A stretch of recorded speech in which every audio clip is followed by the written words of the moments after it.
So I played Metal Gear Rising Revengance for like the 15th time, but this time it was in 2022. So let's talk about it. Yeah, I just wanted an excuse to play this game again.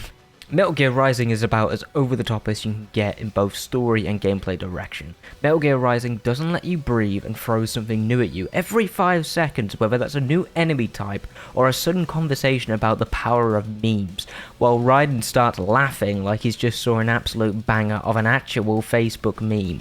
Now you're just being nasty.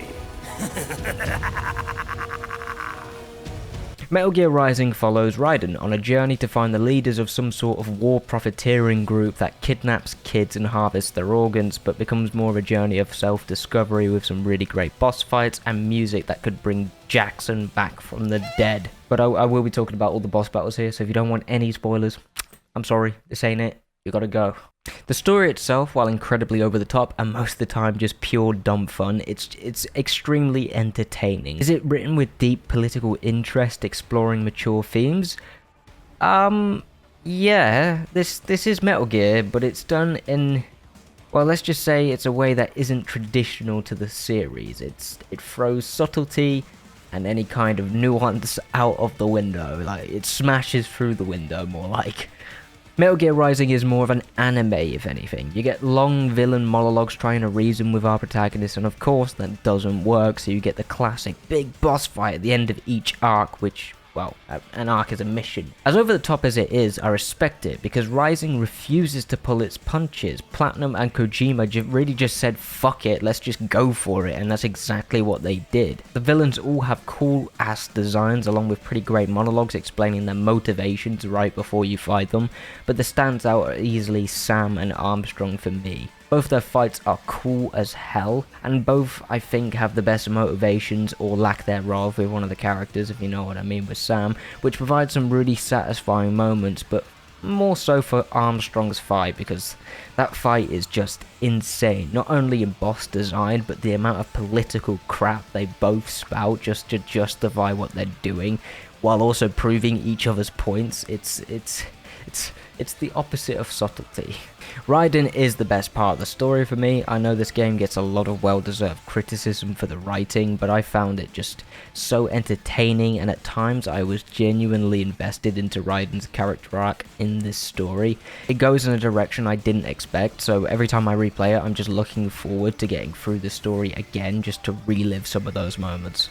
Sure, they could be pretty cringy, especially with all the talk about the memes, but overall, I really loved it. However, Raiden's laugh is pretty sus. Like, whenever he laughs, when he starts going insane, then, you know, it's just a bit weird. I can't. The thing with the story is, well, the politics. It explores the most basic aspects of it within a specific subject, but tackles it with such insane detail through batshit insane dialogue and interactions you start thinking, everyone's crazy. Raiden's crazy. Armstrong's crazy. Wait, who the fuck is Armstrong? He's been on screen for 5 seconds. Why am I fighting this giant mech? Why is he talking about playing football? What nanomachines? What the fuck is going on? That's the beauty of Metal Gear Rising Revengance. You see what I did there? I lost focus from the political point that I was about to make, because Metal Gear Rising is just a wonderful mess that's so insane you can't force yourself to understand it, or you'll just lose yourself along with whatever sanity you have left. I love this story because it's dumb, but awesome, and I think over time it will be more and more relevant. However, one aspect may not age well in the future, but right now it's aged pretty damn well. Let's talk about the gameplay. Metal Gear Rising is a non-stop hack and slash beast which throws any idea of defense out of the window and forces you to attack every second this game goes on. Your parry is the attack button, it's non-stop. I'm sure we all tried to figure out how to defend ourselves on our first playthroughs, but you quickly realize the only defense you really have is to use the parry system and the Sandatsu system. I think it's time for Jack to let her rip.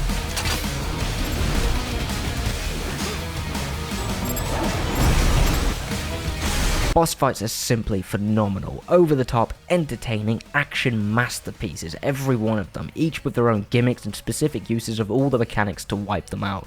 Use a stun grenade to stop invulnerabilities, use blade mode to cut shields down, QuickTime events are used a lot, but only to increase the epicness of each fight from the very start.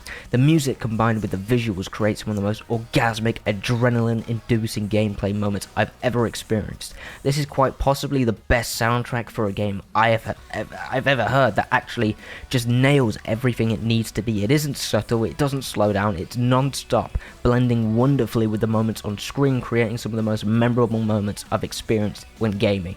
And that is a big compliment. Without the music, this game would not be the same. It would not have anywhere near the same effect if this music wasn't as good as it is. Customization is here too, and while basic gets the job done and gives you multiple playthroughs, difficulty levels are here as well, but not your usual just give enemies loads of help. No, we are talking about new enemy placements, combos, and of course more damage from every single enemy. Metal Gear Rising handles difficulty beautifully and offers even further replay value. Zandatsu is one of the best mechanics in gaming. Forgive me if I'm saying it wrong, I really don't know how to pronounce it, I'm just going off my gut. But whoever came up with the idea is an absolute legend. It's so wonderfully simple, yet so incredibly awesome to look at and pull off. Ripping out spines while the soundtrack blasts ruins any kind of action movie you'll ever watch. Nothing comes close to this. There's a great amount of enemy variety as well. You've got your grunts, you've got these giant mech-like creatures, you've got more fucking grunts, these weird stealth things, these monkey-like things, there's little, like, spider-like things that jump on you with Mistral. There's a lot of enemy variety here, and you really can't predict what's coming next. Then you got flying vulture dudes, and then there's these weird, there's this robot dog that, attacks you, and then he becomes a friend. He's called Wolf, and he attacks you, and you're friends with him, and then all of a sudden you've got multiple bosses. There's so much variety here, it keeps you on your toes, and you can replay this game so many times. It's ridiculous, because the gameplay still holds up. You can skip the cutscenes on your replay value, and you'd still go through it. You can complete it in like 4 hours, but the value of the gameplay combat system, not gameplay system, the combat system is just unprecedented. This is top tier stuff. I don't know why they haven't made a sequel, because it's sitting right there waiting to be abused for money. Metal Gear Rising refuses to apologize for being a purely third-person action-adventure close-quarters combat thrill ride that pulls no punches in both gameplay and story, creating some of the most recognizable memes of today, while also being remembered as one of the most underrated action games out there today. There are a couple negatives though that I have to mention with the combat system. Well, it's not even with the combat system, it's with the customization system. Every time you beat a boss, you get an option to unlock their sub-weapon. And what their sub-weapon is, it's basically an alternative weapon to your sword. And then when you get into the gameplay, you have to go through the menu selection, you have to use the D-pad or your mouse and keyboard, and you have to select it through a really weird menu. And for a game that is so sleek, with its movement, with its combat system, with pretty much everything is sleek apart from the UI. So that's pretty much one of the only negatives here. Oh, and sometimes the parry system can be, a bit finicky. The parry system, it works most of the time, but there are moments where you hit that parry, but it hasn't registered for some reason. I played on mouse and keyboard, so I probably dealt with it more than most people, but still, it's there. It's one of the negatives. What do you lot think of Metal Gear Rising? I loved it and always will love it. I could replay it forever and never get bored. But what about you? I really hope we get a sequel someday. It's ripe with opportunity. But thank you for watching and keep it classic.